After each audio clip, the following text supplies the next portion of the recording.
It's a hot day, and Teddy Edward is on his way to the beach.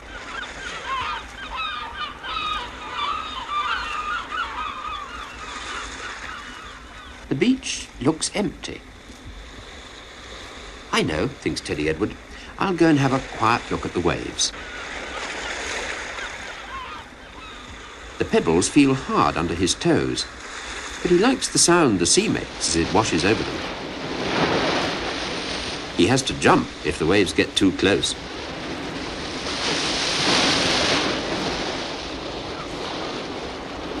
Look out!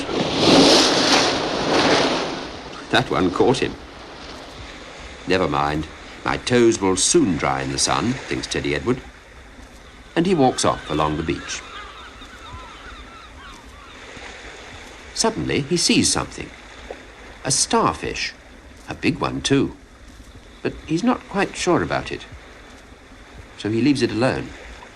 I think I'll walk on the sandy beach, Teddy Edward says out loud, though there's no one to hear him except the seagulls screeching overhead.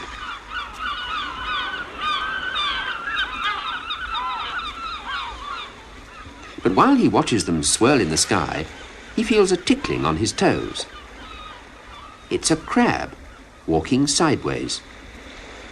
He's interested in the way it walks, making patterns in the sand. Further along the beach, there are some more tracks.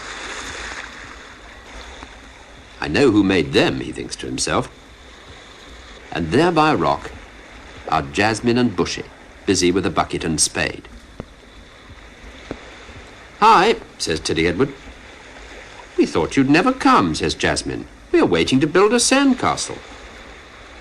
Come on then, says Teddy Edward.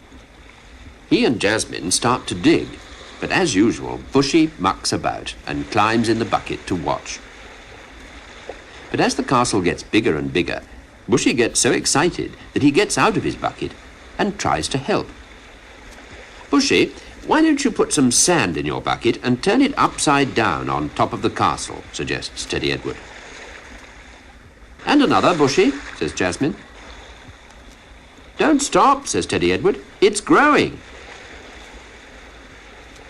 When it's finished, all three of them stand back to admire the castle, decorated with shells and flowers and a streamer on top. Bushy sits beside the castle as though he had done it all. So Jasmine climbs near the top and sings, I'm the queen of the castle. Suddenly, Teddy Edward realizes that the tide is coming in. Quick, everybody, off! The tide is coming in. Teddy Edward jumps off and leads them all to safety. Bushy last as usual. They watch as the castle gets washed away by the waves, until just a few shells are left. Time for home, says Teddy Edward, and Bushy asks if he can ride in the bucket to save his legs. You are lazy, says Jasmine. My legs are tired too. Now then, Jazzy, says Teddy Edward, I can't manage you both. It'll be your turn next time. As they set off home, the sea goes on swishing over the sand, washing it for the next day and the next.